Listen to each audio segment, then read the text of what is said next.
상위 1% 전문가들의 핵심 투자병법을 공개합니다. 안녕하세요. 상위 1% 투자병법 시즌2 진행의 김도원입니다. 여러분들도 상위 1%의 투자자가 될 수 있도록 오늘도 오전장 시황점검부터 핵심 투자병법 그리고 공략주까지 알찬 내용들 꽉꽉 채워서 전해드리겠습니다. 자, 간밤 뉴욕 증시에서는 유가 반등 그리고 장단기 금리 역전 현상에도 불구하고 시장 상승세를 보였고요. 특히 테슬라를 비롯한 기술주들의 강세가 두드러졌습니다. 확실히 1분기에 시장을 짓눌러 왔던 여러 가지 악재들의 영향력이 약해진 모습 확인할 수 있는데요. 이에 대해서 기술주나 성장주에 타격을 주는 많은 재료가 이미 반영이 됐다는 점에서 안도 랠리가 나온 것으로 보인다는 분석이 제기되고 있습니다.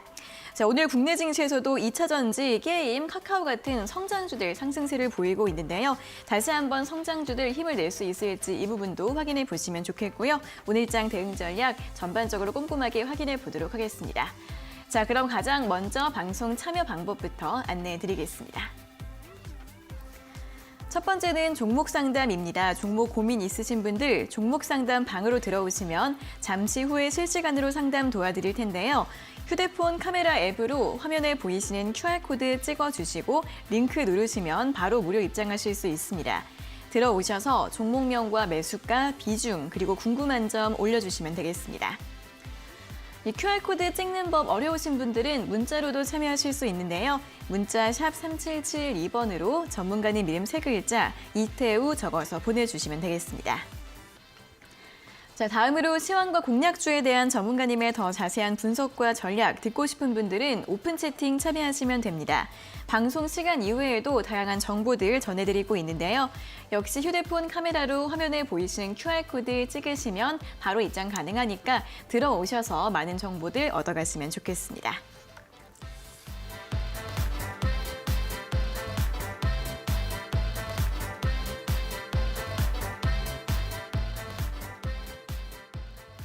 네, 그럼 본격적으로 1% 투자병법 문을 열어보도록 하겠습니다. 오늘은 이태우 전문가님과 함께하도록 하겠습니다. 전문가님 어서 오세요. 네, 안녕하세요.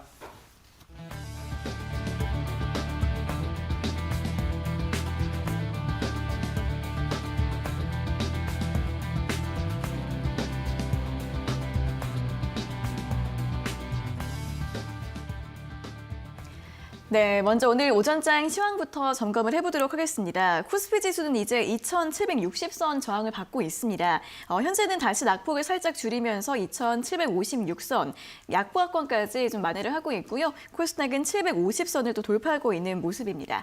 자, 오늘 시장 좀 어떻게 보면 좋을까요? 일단은 오늘 시장 양시장 지금 현재 좀 네. 다른 양상을 보여주고 있는 상황이죠. 네. 특히 코스닥 같은 경우 0.4%대로 강보합 수준을 유지를 해주고 있는데 한 가지 아쉬운 부분이 수급 동향을 한번 체크해 보면 외국인과 기관의 매수에는 유입이 되고 있긴 하지만 그 거래 대금 자체는 그렇게 강하지 않은 모습이 조금은 아쉽다라고 볼 수 있습니다. 그래서 사실 이제 오후장까지 흐름은 지켜봐야겠지만 오늘 같은 경우는 이런 좀 계속해서 보합권의 흐름을 이어가지 않을까라고 생각을 해볼 수가 있는데 일단 시장의 최근 특징들을 한 차례 체크를 해보자면은 최근에는 이제 러시아와 우크라이나 간의 이런 전쟁 리스크에 대한 부분들이 시장에서는 좀 다소 많이 완화되는 그런 모습들이 존재하고 있고요. 이런 상황에서 역시 시장에서 주목하는 부분은 10년물과 2년물, 이 장단기 금리 차에 대한 부분들을 가장 주목을 하고 있다라고 말씀을 드릴 수가 있습니다. 10년물 국채금리 같은 경우 연초 대비 약 82bp 가량 상승을 했고 2년물 같은 경우에는 약 163bp 가량 상승을 했는데 이런 모습이 나타나다 보니까 전일에 이 장단기 금리 차 역전되는 모습들이 발생을 했습니다. 그래서 물론 이제 이런 모습이 발생했다라는 것 자체로 연준에서 앞으로 이 좀 더 강한 긴축을 시사할 수 있다라는 이런 우려감들이 많이 나와주고 있고요. 그러면서 이르면 올 하반기 또는 내년까지도 지속적으로 이 시장에는 좀 부담이 될 수 있는 요인으로 작용을 하고 있다라고 보시면 되겠습니다. 그래도 이제 다만 긍정적이라고 좀 볼 수 있는 부분은 지난주에 미국의 고용 지표가 예상보다 좀 잘 나와줬었습니다. 그렇기 때문에 당장의 경기 침체로 이어가지는 않을 거다라고 예상을 하고 있고요.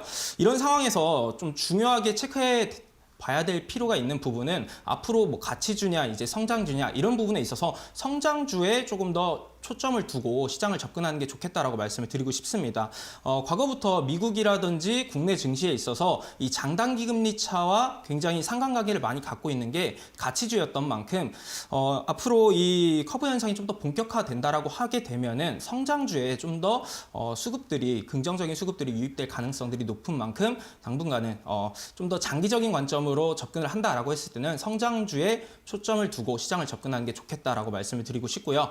두 번째로는 최근 시장의 3주간의 흐름을 한번 말씀을 드려보면은 업종 간 모든 지수들이 상승을 했습니다. 대형주뿐만 아니라 중소형주들 모두 상승을 했는데 대표적으로 2차 전지 관련주라든지 뭐 반등세를 최근에 많이 나타나고 있는 현대차 워낙 오랜 시간 동안 하락세를 면치 못했었는데 이런 종목들이 반등을 보여주고 있다라는 부분이 굉장히 시장에는 긍정적이다라고 평가를 할 수 있습니다. 다만 한 가지 또 아쉬운 부분은 시가총액 최상위 종목이라고 할 수 있는 삼성전자가 지속적으로 약세 흐름을 이어가고 있다는 부분이 가장 아쉽다라고 말씀을 드릴 수가 있는데 4개월 연속적으로 하락세를 면치 못하고 있는 상황입니다. 그래서 연간 기준으로 코스피 같은 경우는 7%가량 하락을 했는데 반면에 이 삼성전자 같은 경우 약 11%가량 하락을 하면서 좀 더 지수 대비 큰 폭의 하락을 받아가고 있는 상황이다라고 볼 수 있습니다. 그래서 전반적인 업종들의 흐름 자체는 긍정적이나 이 삼성전자와 같은 이 시가총액 최상위 종목들의 흐름 자체가 지지부진한 모습을 가져가다 보니까 당분간은 박스권 흐름을 탈피하기는 좀 쉽지 않아 보인다라고 정리해드리고 싶고요. 그래도 이번 주에 가장 중점적으로 한 가지 체크해야 될 부분이 바로 목요일 날 삼성전자의 잠정 실적이 또 발표가 될 예정입니다. 그래서 이런 시가총액 상위 종목들이 상승 탄력을 받아가기 위해서는 어떤 모멘텀들이 좀 필요한데 이번 실적 발표로 인해서 그 모멘텀을 부여할 수 있을지를 한번 이번 주 중점적으로 체크해 보면 좋을 것 같고요. 그 이전까지는 종목별 차별화 장세는 지속될 것이다라고 말씀을 드리겠습니다. 네, 장단기 금리 역전 현상이 본격화되고 있기 때문에 경기 침체 우려에 대한 이야기들이 계속 나오고 있습니다. 하지만 그런 가운데에서도 이 미국의 고용 시장이 굉장히 탄탄합니다. 그렇기 때문에 또 경기가 괜찮다라고 보는 쪽에 좀 힘을 실어줄 수 있는 근거이기 때문에 양쪽의 이 분석이 있다는 점 함께 참고해 보시면 좋겠고요. 국내 증시까지 의 경우에는 아직까지는 이 대형주나 우량주의 흐름이 부진한 가운데 박스권 장세 이어질 것으로 보이고요. 그런 가운데 성장주에 대해서 좀 관심을 가져보자라는 의견 제시해드렸습니다. 자, 이어서는 또 공략주 수익률 리뷰 살펴보도록 하겠습니다. 오늘 확인해 볼 종목은 S오일인데요. 최근에 또 상승세 이어가면서 10만 원 선 또 회복을 했습니다. S오일 어떻게 볼까요? 일단은 S오일 같은 경우에 제가 대표적으로 실적주로 말씀을 드렸던 종목이었습니다. 네. 사실 일단 기본적으로 홀딩 의견은 여전히 유효하다라고 좀 말씀을 드리고 싶고요.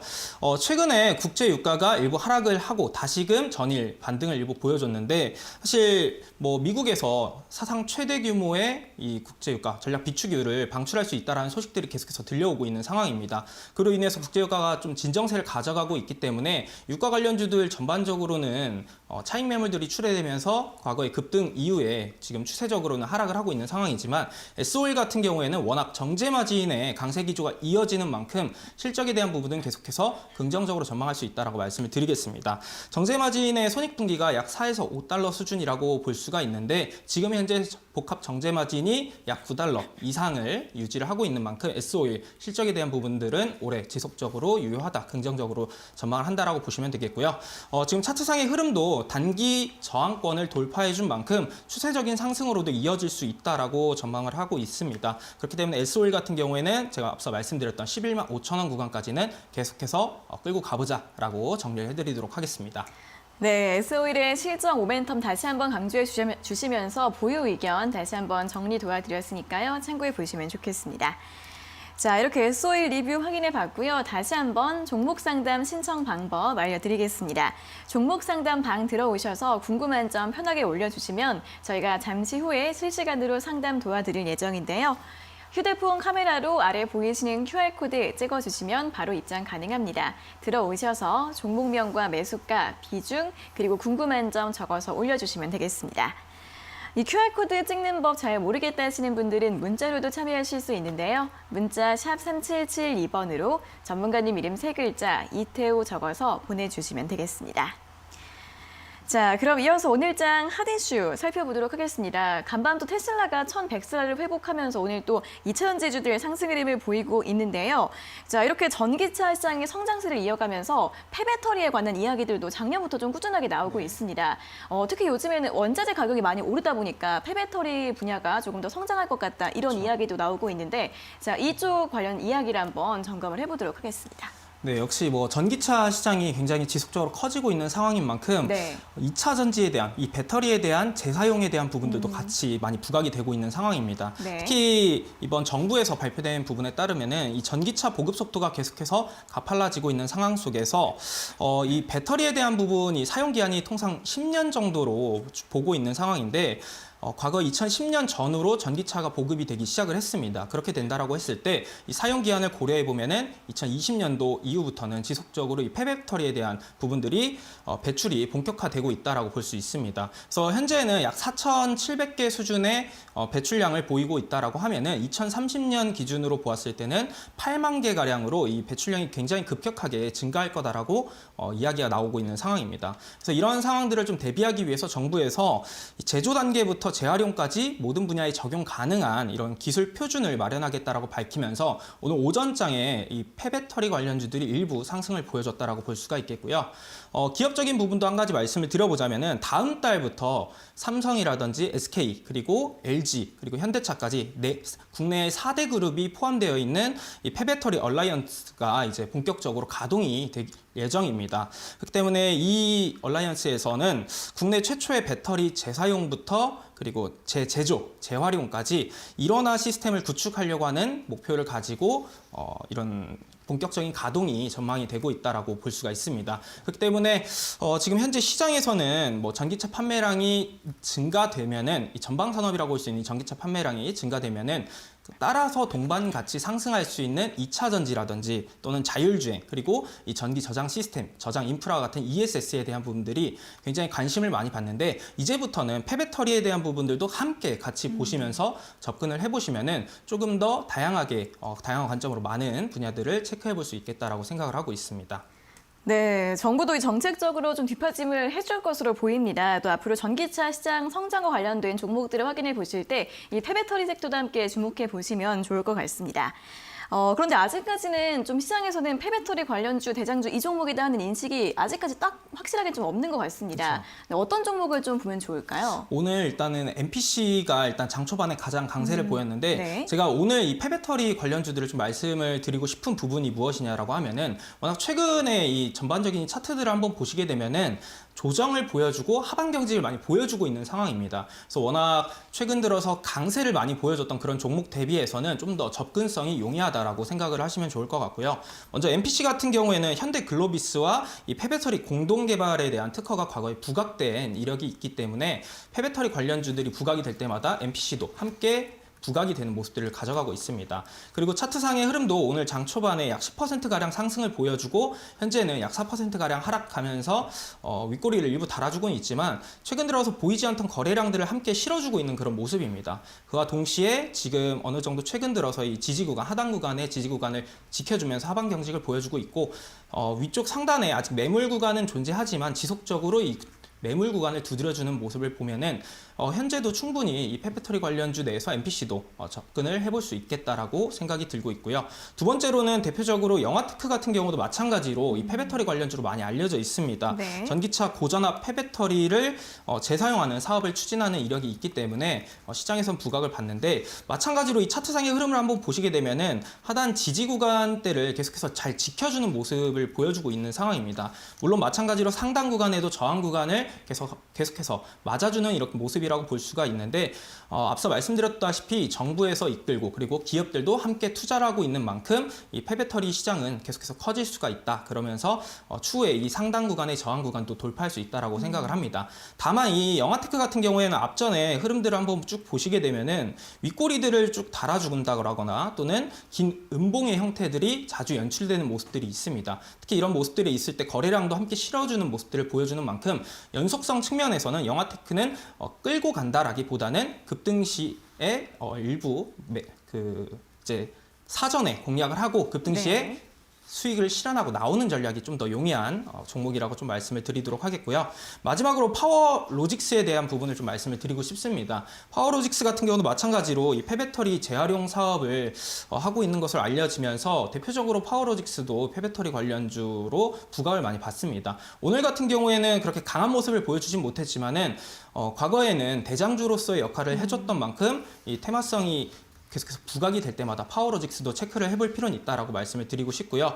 차트상의 흐름 같은 경우에는 지금 워낙 과한 낙폭을 좀 많이 보여준 상황입니다. 지난 2020년도 이 저점 구간대까지 지난 1월 28일경에 한 차례 하락했던 모습을 보여주고 그 밑으로 이탈한다라고 했을 때는 사실 코로나 상황이 지속이 됐을 때 가장 저점 구간까지 내려갈 수가 있기 때문에 사실 지금 현재 구간이 하방 경지가 어느 정도 보여졌다라고 보여지고 있는 상황이고요. 상단 구간으로는 약 8,200원 구간대의 저항의 구간들이 존재합니다. 앞에서 한번 보시게 되면은 지난 2월 17일자에 거래량을 동반해주면서 장중에 약 16%가량 급등한 모습을 보실 수가 있는데 이렇게 하단 구간에서 윗꼬리가 발생했을 때는 물량 소화를 거쳤다라고 좀 해석을 할 수 있기 때문에 추후에 거래량을 실어줄 때는 충분히 상단 8,200원 구간대까지의 상승 여력은 존재하지 않을까 이렇게 생각을 하고 있습니다. 네, 폐배터리 관련주 주목해 볼 만한 세 가지 종목에 대해서 설명을 들어봤습니다. MPC나 영하테크 같은 경우에는 꽤 오랜 기간 동안 우상향 추세를 그리고 있는 종목인데요. 다만 또 윗부분에 저항 매물대가 있을 수 있으니까 이 부분도 함께 잘 살펴보시고요. 파워로직스 같은 경우에는 하방 경직성을 확보했다라는 의견도 함께 제시해드렸습니다. 이 폐배터리 시장 이제 막 개화를 하고 있는 것 같습니다. 연평균 33%씩 성장할 것 같다라는 분석도 나오고 있는데요. 관련주들 흐름들 눈여겨보시면 좋을 것 같습니다. 자, 이렇게 여기까지 오늘은 폐배터리 관련주 중심으로 오전장 시황 분석 들어봤고요. 다시 한번 종목 상담 신청 방법 알려드리겠습니다. 아래 보이시는 QR코드 휴대폰 카메라로 찍어주시면 바로 입장 가능하신데요. 들어오셔서 종목명과 매수가, 비중, 그리고 궁금한 점 적어서 올려주시면 잠시 후에 꼼꼼하게 상담 도와드리겠습니다. 이 QR코드 찍는 법 어려우신 분들은 문자로도 참여하실 수 있는데요. 문자 샵 3772번으로 전문가님 이름 3글자 이태우 적어서 보내주시면 되겠습니다. 자, 그리고 방송 시간 이외에도 더 다양한 정보와 분석들 궁금하신 분들은 오픈 채팅 참여하시면 됩니다. 역시 아래 보이시는 QR코드 휴대폰 카메라로 찍어주시면 바로 입장 가능하니까 들어오셔서 도움되는 정보와 전략들 많이 얻어가시면 좋겠습니다. 자, 그럼 계속해서는 여러분들이 가지고 계신 종목들 점검 도와드릴 시간입니다. 실시간 종목 상담 시간으로 넘어가도록 하겠습니다.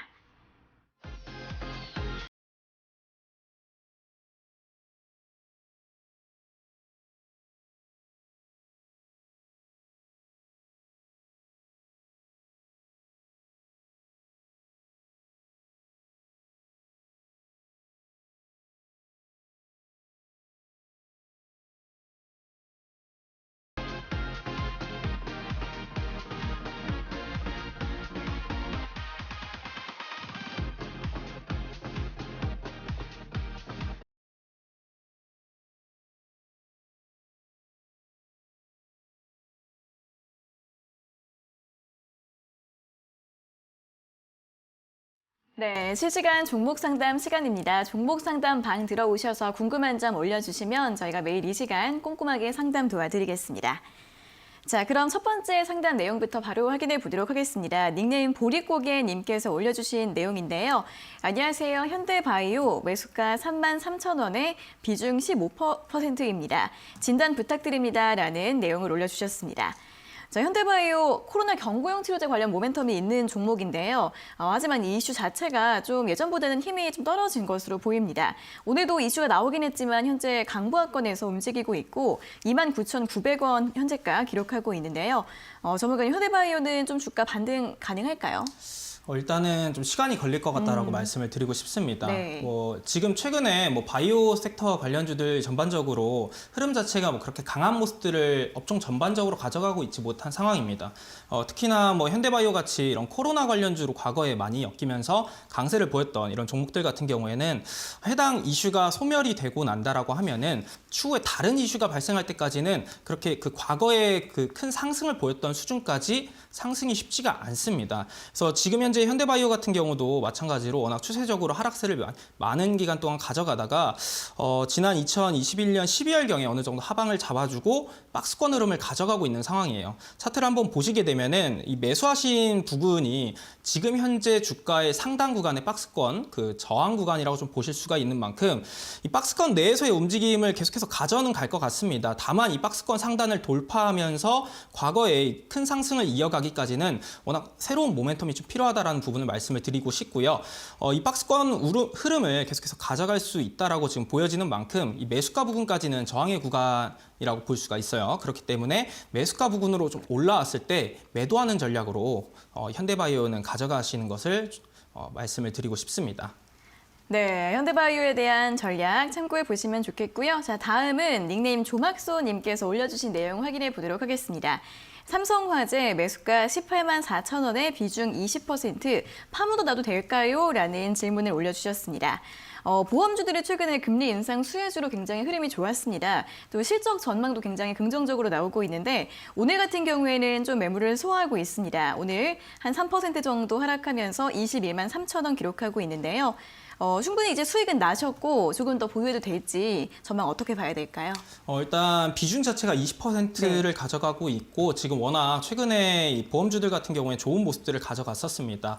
삼성화재 같은 경우에는 지속적으로 지난 이제 2월이었죠. 네. 2월에서 3월 넘어갈 때 하락세를 좀 보여주다가 다시금 이제 추세를 반등을 보여주고 있는 모습인 만큼 추세적으로는 굉장히 긍정적이다라고 볼 수 있습니다. 다만 차트상의 흐름을 한 가지 말씀을 드려보자면은 지금 현재 22만 3천 원 구간대에 상단의 저항의 구간이 존재합니다. 그래서 보통 이런 저항의 구간을 돌파하고 나면은 추가적인 상승 흐름을 가져갈 수 있긴 하지만 이 저항의 구간을 맞고 다시금 하락 전환할 수 있는 만큼 현재 구간에서는 절반 정도는 수익 실현하고 잔량을 가지고 수익 극대화 전략으로 한번 가져가 보자라는 말씀을 드리고 싶고요. 이 잔량 같은 경우에는 이 상단의 저항 구간을 돌파해 준다라고 하게 됐을 때는 충분히 이 상단의 23만 원 구간까지는 1차적으로 목표가를 잡고 진행해 볼 수 있고요. 23만 원을 부근에서 일단 또 다시 한번 반매도를 진행하신 다음에 그 잔량을 가지고 또 수익 극대화 전략을 취하겠다라고 말씀하신다라고 하면은 24만 5천 원까지도 한번 노려보자라고 이렇게 부분적으로 전략적으로 가져가시면 좋을 것 같습니다. 네, 삼성화재 목표가 단기적으로 제시해 드렸으니까요. 참고해 보시면 좋겠습니다. 자, 다음은 닉네임 건배하는 프로도님께서 올려주신 내용 확인해 보겠습니다. 바이오스마트 매수가 5,427원에 비중 10% 진단 부탁합니다라는 내용을 올려주셨습니다. 이 종목은 최근에 감사보고서 제출 지연 소식이 있었네요. 주가가 최근에 좀 횡보를 하고 있는데 그래도 현재가가 5,300원인데 매수가랑 그렇게 큰 차이가 나진 않습니다. 자, 이분은 어떻게 전략을 세워보는 게 어떨까요? 있을까요? 일단은 이런 것들은 이제 투자 성향에 따라서 좀 다른데 네. 저 같은 경우는 이제 보통 감사보고서 지연이라든지 주주 가치를 훼손할 수 있는 그런 이슈들이 발생하는 기업들 같은 경우에는 해당 이슈들이 좀 소멸되고 어느 정도 진정이 되기까지는 크게 관심을 갖지 않는 편입니다. 그렇기 때문에 지금 바이오스마트 같은 경우에는 현재 주가 대비해서 매수가 부분도 그렇게 크게 차이가 나고 있지 않은 상황인 만큼 바이오스마트를 지금 계속해서 끌고 간다라기보다는 매수가 부분에서 정리를 하시고 좀 더 다른 안정적으로 갈 수 있는 그런 종목으로 갈아타는 것을 제시를 해드리고 싶고요. 특히 이번 주부터 본격적으로 삼성전자라든지 LG전자의 실적이 발표가 됩니다. 그러면서 이제 실적 시즌이 본격적으로 시작이 되는데 이런 경우에 이런 그 감사보고서 지연에 대한 이슈가 있었던 이런 기업들 같은 경우는 굉장히 좀 보수적인 관점으로 접근을 하셔야 된다라는 부분을 말씀을 드리면서 바이오스마트는 매수가 부분에서 매도하는 전략으로 말씀을 드리도록 하겠습니다. 네, 아무래도 기업 자체에 리스크가 있는 종목이기 때문에 종목 교체가 나올 것 같다라는 의견 드렸고요. 매수가 부근에서 매도하자는 의견 함께 제시해 드렸습니다. 자, 다음 닉네임은 우유빛깔 앵커님 말고 태우 전문가님이라는 분이시네요. 좋다 말았네요. 자, 종목은 유니드이고요. 매수가가 12만 3천 원에 비중 3%, 작년 7월에 매수했습니다. 우유빛깔 대장님 확신 있는 말씀이 좋았던 기억이 있는 종목인데요. 그 당시에 팔라고 하실 때 안 팔았는데 오랜만에 보니까 조금 떨어졌습니다. 장기적으로 목표가 어떻게 보면 좋을지 좀 긴 질문을 남겨주셨습니다. 유니드가 최근에 좀 회복세를 보이고 있습니다. 오늘 11만 1,000원 기록을 하고 있는데요. 좀 장기적으로 괜찮을지 어떻게 봐야 될까요? 일단은 결론부터 말씀드리면은 장기적으로는 괜찮은 기업이라고 말씀을 드리고 싶습니다. 네. 다만 이제 말씀해주신 분께서 제가 지난해 이제 9월경에 소개를 드릴 때 아마 관심을 가지셨던 것 같은데 당시에 말씀을 드릴 때도 동일한 이야기를 했었습니다. 모든 주가상의 흐름을 체크를 할 때 하단의 지지 구간대를 잘 체크하고 상단의 저항 구간도 잘 체크해서 이 기술적 분석상에서도 전략적으로 잘 가져가셔야 된다라는 이야기를 드렸었는데 사실 지난해 10월경에 이 하단 지지 구간대를 이탈하는 모습이 연출이 됐습니다. 그래서 이 지지 구간대를 이탈하게 된다라고 하게 되면은 추세적으로 하향 곡선을 계속해서 이어갈 수 있는 만큼 이런 지지 구간을 이탈할 때는 비중 축소라든지 또는 매도하는 전략을 항상 말씀을 같이 드리는데 당시에 그렇게 대응을 못 하셨던 것 같습니다. 네, 지금 현재 주가 흐름 자체가 8만 원 부근까지 하락세를 보여준 다음에 다시금 최근에 반등을 보여주고 있는 상황인데 거래량 자체만 본다라고 했을 때는 3월경에 일부 거래량들이 동반이 되면서 하방을 어느 정도 잡아주는 모습이라고 볼 수가 있습니다. 그래서 지금 현재 주가상의 흐름도 장기 평상에서도 모두 돌파를 해준 모습이기 때문에 추세적으로 지금 현재 구간에서는 추가적인 하락보다는 현재 구간을 지지해준다 라거나 또는 상승의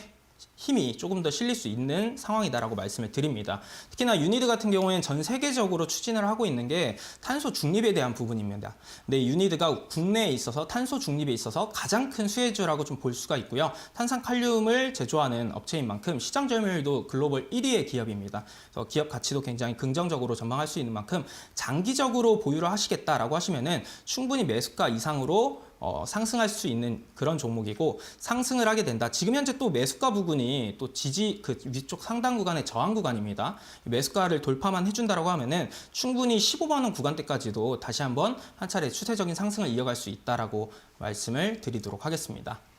네, 유니드 긍정적인 전망 제시해드렸고요. 또 장기적으로 목표가 제시해드렸으니까 잘 보유해 보시면 좋겠습니다.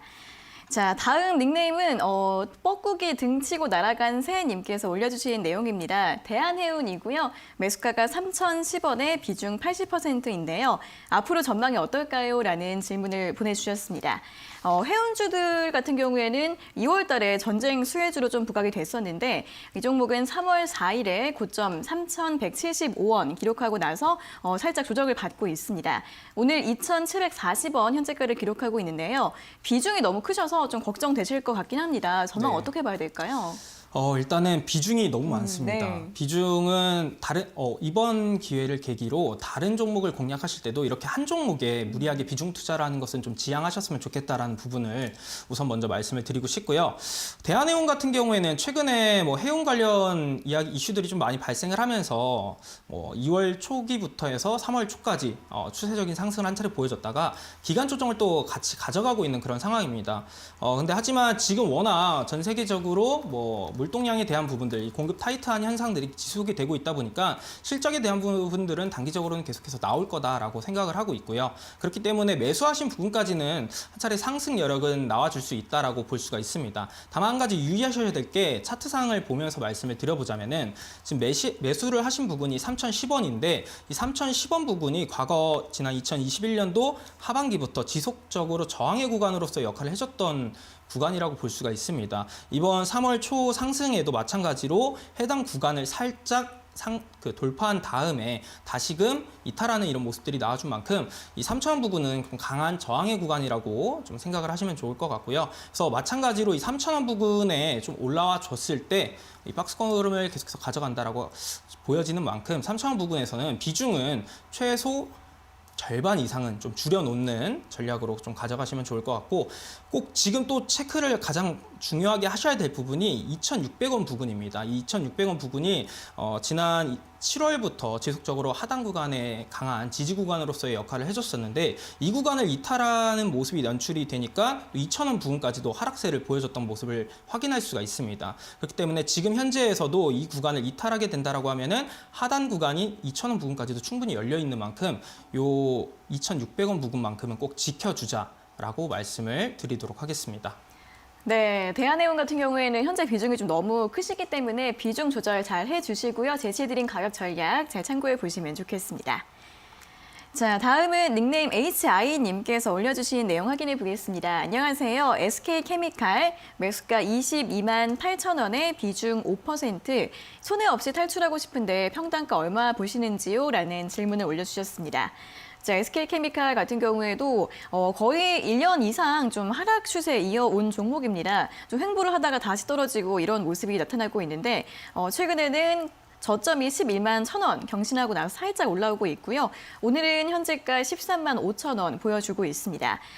좀 매수가가 차이가 좀 있으세요. 어떻게 좀 전망을 봐야 될까요? 일단은 지금 매수가 대비해서 네. 좀 많이 하락되어 있는 상황입니다. 네. 제가 확인해 본 결과 한 60% 이상 하락세를 보여주고 있는 상황인데, 사실 지금 케미컬 업종 같은 경우에는 국제유가가 워낙 강세이다 보니까 업종에 있어서는 그렇게 긍정적인 상황은 아니다라고 일단 말씀을 드리고 싶고, 국제유가가 진정되기까지는 최소 지금 현재 시장에서 전망하는 부분은 1년에서 2년 정도는 걸릴 것으로 예상이 되고 있는 상황입니다. 그래서 비중 자체가 5%이기 때문에 그렇게 부담은 안 된다라고 말씀을 드리고 싶고, 말씀하신 것을 들어보니까 손실 없이 탈출하고 싶다라고 말씀을 드렸습니다. 네. 근데 지금 현재 업종의 흐름을 봤을 때 추가 매수는 지금 현재 하는 것이 아니라 추후에 유가가 많이 진정이 됐을 때부터 다시 한번 좀 접근을 해보자라고 말씀을 드리고 싶고요. SK케미칼 기업 가치는 긍정적인 만큼 내가 장기적으로 가져가 보겠다라는 생각으로 일단 묻어둔다, 이렇게 정리를 하고, 지금 현재는 그냥 계속해서 관망을 이어가자라고 정리를 해드리고 싶습니다. 추후에 다시 한번 질문을 주신다라고 하면은 제가 국제유가 상황을 계속해서 점검을 해드리면서 지속적으로 좀 피드백을 같이 함께 드리도록 하겠습니다. 네, 자, 일단은 좀 보유, 좀 관망세가 좀 필요하다라는 의견을 드렸고요. 추가 매수도 좀 가능할 것 같은데 다만 지금이 아니라 유가가 진정된 후에 좀 생각을 해보자라는 의견과 함께 다음에 다시 한번 상담 신청해 주시면 또 도와드리겠습니다. 자, 오늘 상담은 이 종목까지 마무리해 보도록 하겠고요. 다시 한번 방송 참여 방법 안내해 드리겠습니다.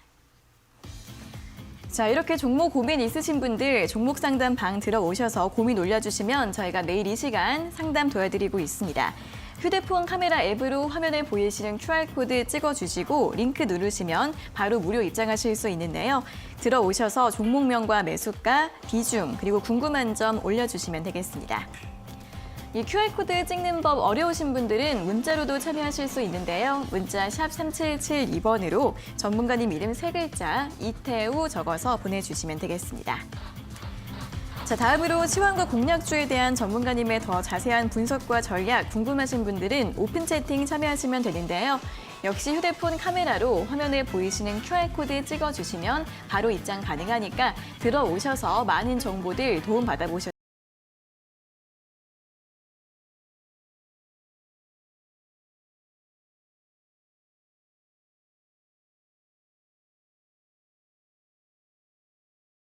네, 저희가 이렇게 전해드리는 투자 정보는 여러분들께 도움을 드리기 위한 참고 자료입니다. 투자 여부에 대한 결정은 여러분 각자의 판단으로 하셔야 한다는 점 다시 한번 알려드리겠습니다. 자, 오늘도 대형주보다는 중소형주 위주로 움직임이 나오고 있는 장인데요. 이런 장에서 수익 낼 수 있는 핵심 기법들 확인해 보는 시간입니다. 상위 1%의 수익을 내기 위한 이태우 전문가님의 핵심 투자 병법 지금 바로 공개합니다.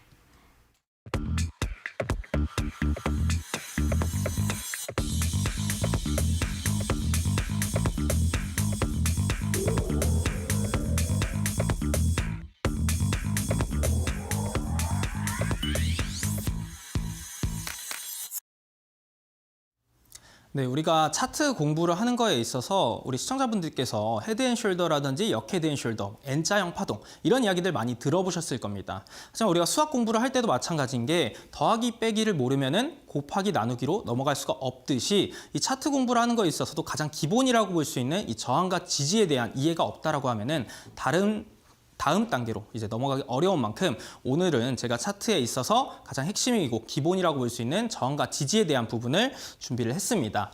사실 이 저항과 지지를 이해하는 것만으로도 충분히 매매에 도움이 될 수 있기 때문에 오늘 내용 잘 집중해 주시면 좋을 것 같고, 마지막에 또 제가 오늘 소개해드리는 내용과 부합되는 그런 차트를 함께 소개를 드리는 시간을 가져보도록 하겠습니다.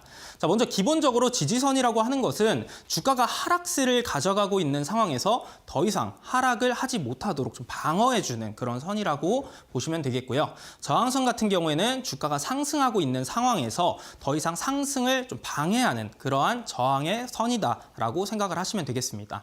사실 이 지지선과 저항선을 체크하는 것만으로도 앞으로 해당 종목이 추세적인 상승을 가져갈지 또는 추세적인 하락을 가져갈지에 대한 부분을 우리가 판단할 수가 있기 때문에 이 지지선과 저항선을 체크하는 것은 굉장히 중요하다라고 좀 말씀을 드리겠고, 이 지지선과 저항선을 체크한 것만으로도 충분히 매수 타점이라든지 매도 타이밍 이런 것들을 판단하는 데 굉장히 도움이 될 수 있다라고 말씀을 드리고 싶습니다.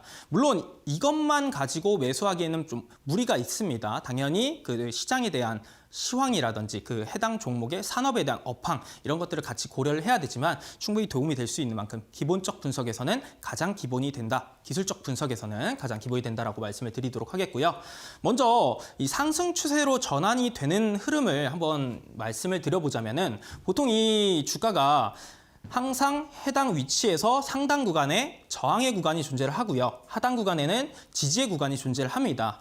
근데 보통 이 주가가 움직임을 가져가는 상황에서 1차적으로 상승 추세를 가기 위해서는 이 지지 구간대에서 잘 주가가 지켜주는 흐름 또는 가격의 하락세가 지지되면서 앞으로 상승 전환되거나 보합 국면을 형성하는 모습이 1차적으로 나와야 됩니다.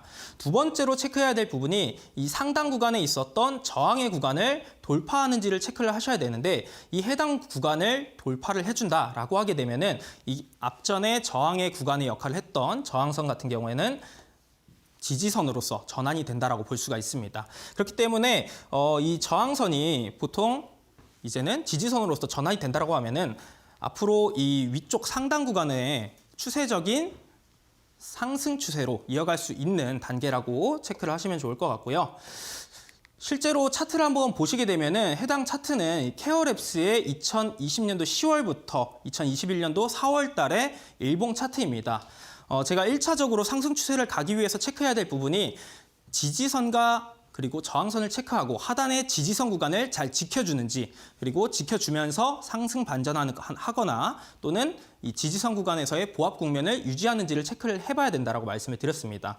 그래서 보시게 되면은 지금 지지선 구간이 약 8,000원 구간대라고 좀 체크를 할 수가 있는데, 이 구간에서 지속적으로 한 차례, 두 차례, 세 차례 계속해서 지켜주는 모습들이 나타나고, 지켜준 이후에 일부 반등을 계속해서 보여주는 모습들이 연출이 되는 것을 확인할 수가 있습니다. 그래서 1번 단계는 충분히 완료가 됐다라고 볼 수가 있겠고, 두 번째로 상승 추세로 전환되기 이전에 두 번째 단계 같은 경우에는 위쪽 상단의 이 저항선 구간을 돌파해 주면서 이 저항선이 추후에 지지선으로서 전환이 되는 움직임들이 나타나야 된다라고 말씀을 드렸는데, 보시면은 2월 달에 해당 저항선을 돌파해주면서 지속적으로 지켜주는 움직임들이 계속해서 나타나는 것을 확인할 수가 있습니다.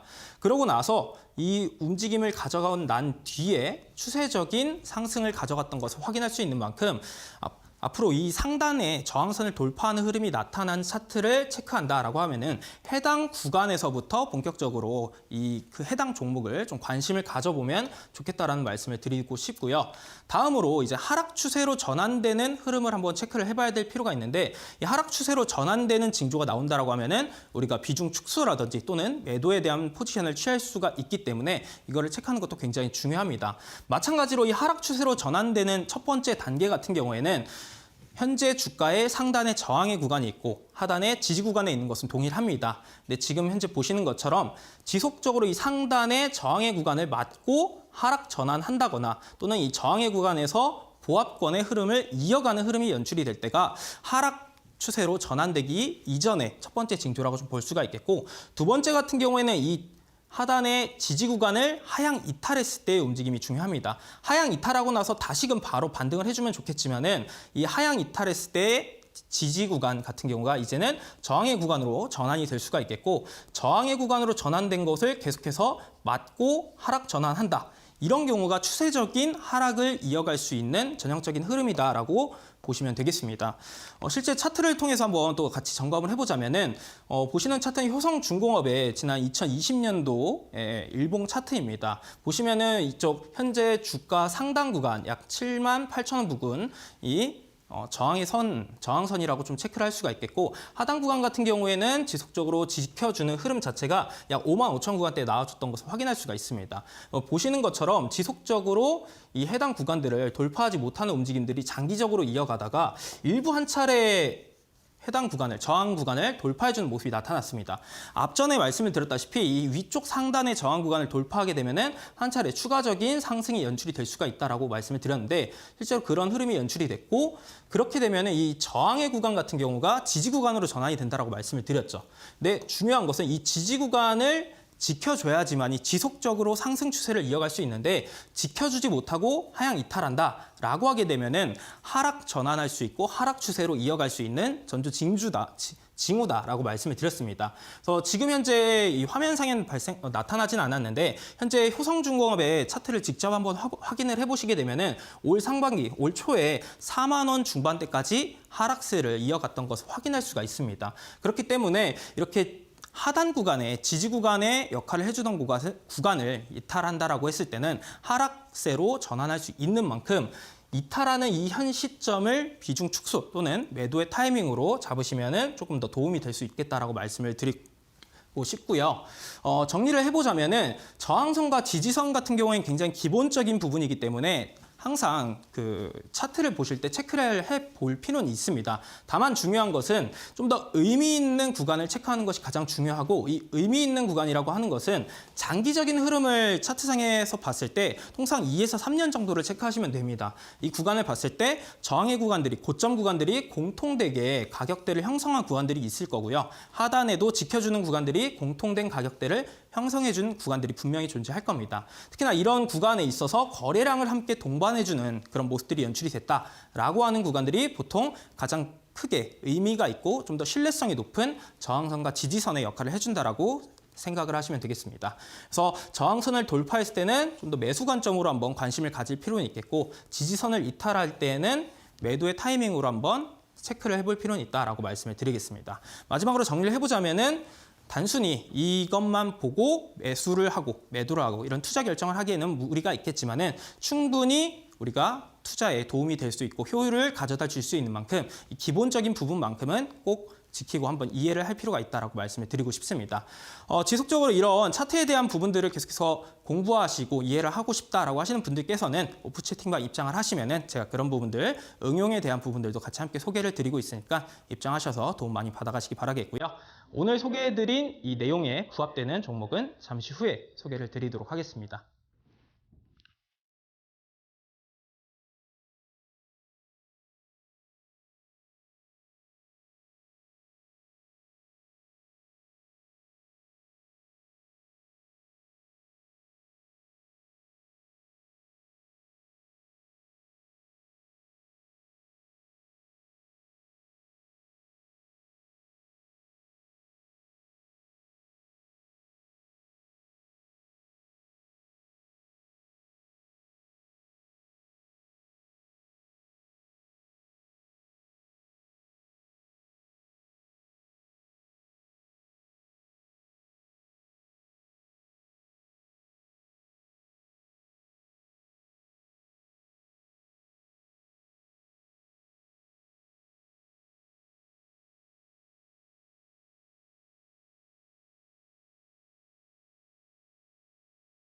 네, 오늘은 저항과 지지에 대한 강의를 확인해 보고 왔습니다. 아무리 모멘텀이나 전망이 좋은 종목이라도 차트를 꼭 보시고 이 저항과 지지 확인해 보시면서 매매 타점 잡아보시는 것도 중요한데요. 자, 그럼 오늘 어떤 종목 이제 부합하는 공략주 가지고 오셨는지 바로 확인해 보도록 하겠습니다. 오늘 최근에 또 관심을 많이 받고 있는 대한항공을 또 준비를 했습니다. 네. 벌써 그 종목 명만 들어도 네. 여행을 가고 싶은 이런 생각들이 많이 드실 텐데, 그렇죠. 네. 대한항공 같은 경우가 실적에 대한 부분들이 굉장히 잘 나와주고 있는 상황입니다. 사실 코로나 효과로 인해서 다른 항공주들 같은 경우에는 실적에 대한 부분들을 가셔하지 못했었는데, 대한항공 같은 경우에는 코로나 상황 속에서도 실적들이 계속해서 잘 나와줬었습니다. 아무래도 이 항공 화물 운임에 대한 부분들이 지속적으로 실적에 긍정적인 영향을 주었다라고 볼 수가 있겠고요. 올해 1분기 같은 경우도 예상치를 상회하는 호실적이 전망이 되고 있는 그런 상황입니다. 아무래도 항공 그 화물에 대한 부분들이 계절적 비수기임에도 불구하고 여전히 공급적인 부분에 있어서 타이트한 상황이 지속이 되고 있기 때문에 호실적들이 전망이 되고 있다라고 말씀을 드리고 싶습니다. 앞으로 이 항공주를 체크를 하실 때는 이 화물에 대한 부분보다는 역시나 여객 수요에 대한 부분들을 체크할 필요가 있는데 이 여객 수요에 있어서도 대한항공이 가장 크게 실적에 대한 가시화를 보일 수 있는 기업이다라고 말씀을 드리고 싶습니다. 일단은 올 1월, 2월경에 기준으로 좀 말씀을 드려보면은 인천공항 국제 여객 수의 일평균 이용자 수가 약 11,000명 정도로 집계가 됐는데 3월 21일 기준으로는 17,000명 수준으로 현재 회복세를 계속해서 보여주고 있는 상황입니다. 그만큼 여객에 대한 수요는 증가가 되고 있는 상황이라고 볼 수가 있겠고 일별 국제선 이용객 수의 7일 이동 평균선을 확인해 본 결과 이미 격리를 하지 않는 무격리 시점부터 반등 추세를 보여주고 있는 상황입니다. 그래서 앞으로 지금 엔데믹으로 진행되고 있는 상황 속에서 이 여객에 대한 수요 자체는 지속적으로 증가될 것이라고 예상이 되고 있고요. 이 대한항공 같은 경우가 국제선에 대해서 이 4월, 5월경에 본격적으로 개편이 좀 더 증편이 될 것이다라고 계획이 되고 있는 그런 상황인 만큼 대한항공을 이 항공주 내에서는 가장 최선호주로 체크해볼 필요는 있다라고 말씀을 드리고 싶습니다. 물론 이 항공주를 투자하시는 분들 중에서 리스크적인 요인으로 국제유가 강세에 대한 부분을 이야기하시는 분들도 많이 계십니다. 네. 하지만 뭐 평균 제트 유가가 지금 현재 뭐 배럴당 약 107달러로 전년 대비했을 때 70% 이상 상승을 해 있는 상황은 맞습니다만 중요한 것은 지금 앞으로 이 항공사들 같은 경우에는 슈퍼 을로서 역할을 해줄 수 있다라는 부분입니다.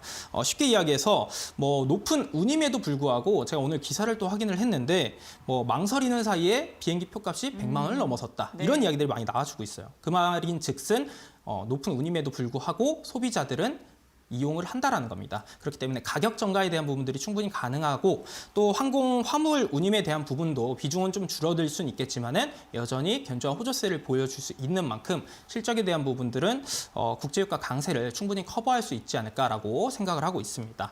다음으로 차트에 대한 부분을 제가 말씀을 드리도록 할 텐데 앞서 말씀드렸던 저항에 대한 부분, 지지에 대한 부분을 한번 체크하면서 말씀을 드려보도록 하겠습니다. 화면을 보시게 되면은 지난 2021년 1월경부터 지속적으로 고점의 구간들이 많이 맞물리는 구간들이 존재합니다. 바로 약 3만 원 상단 35,500원에서 41,000원 구간이라고 좀 볼 수가 있는데 지금 현재 이 구간을 전일자에 돌파하는 모습들이 연출이 됐습니다. 즉 저항의 구간을 돌파한 모습이 나타난다라고 하면은 충분히 이제 상승 추세로의 전환을 기대해 볼 수 있는 만큼 현 시점에서 충분히 접근해 볼 수 있다라고 말씀을 드리고 싶고요. 매수 주체도 전일 외국인과 기관 중심의 매수세였던 만큼 긍정적인 수급이 유입된다라고 볼 수 있습니다. 장기적으로는 대한항공 같은 경우에 4만 원까지 목표가를 제시를 해드리도록 하겠고요. 손절 라인 같은 경우에는 29,700원 구간을 손절 라인으로 제시를 해드리도록 하겠습니다. 네, 저항대를 돌파한 것으로 보이는 대한항공 목표가 4만 원 제시해드렸습니다. 오늘은 여기 공략주까지 들어보도록 하겠습니다. 오늘 좋은 말씀 감사합니다. 네, 감사합니다.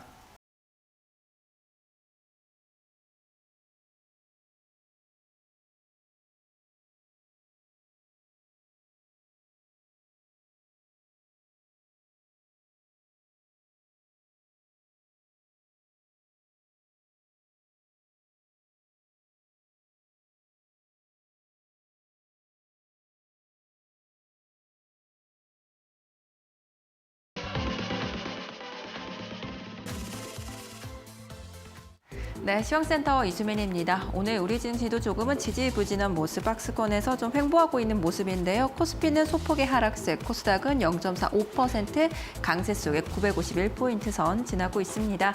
오늘의 특징주 함께 살펴보시죠. 먼저 재지 관련주부터 살펴보겠습니다. 지금 현재 국제 펄프 가격이 3개월 사이에 20%나 급등을 했습니다. 이 캐나다에 나섰던 산불이나 여러 가지 요인들의 공급 부족 현상 때문인데요. 오늘 시장 보시면은 지금 무림 SP가 25% 급등세 보여주고 있고요. 신풍재지나 무림페이퍼까지 두 자릿수의 강세 흐름 이어지고 있습니다. 네, 다음으로 NFT 관련주 함께 살펴보시죠. 요즘 조금씩 다시 또 나오고 있는 키워드인데요. 영국에서 지금 정부가 공식적으로 발행하는 NFT 발행을 추진하겠다라는 소식이 보도가 됐습니다. 오늘 관련주들 보시면은 지금 드래곤 플라이가 15% 급등세 보여주고 있고요. 갤럭시와 머니트리와 컴퍼니 K까지도 강세 흐름 이어지고 있습니다. 네, 네, 마지막으로 카카오도 함께 살펴보겠습니다.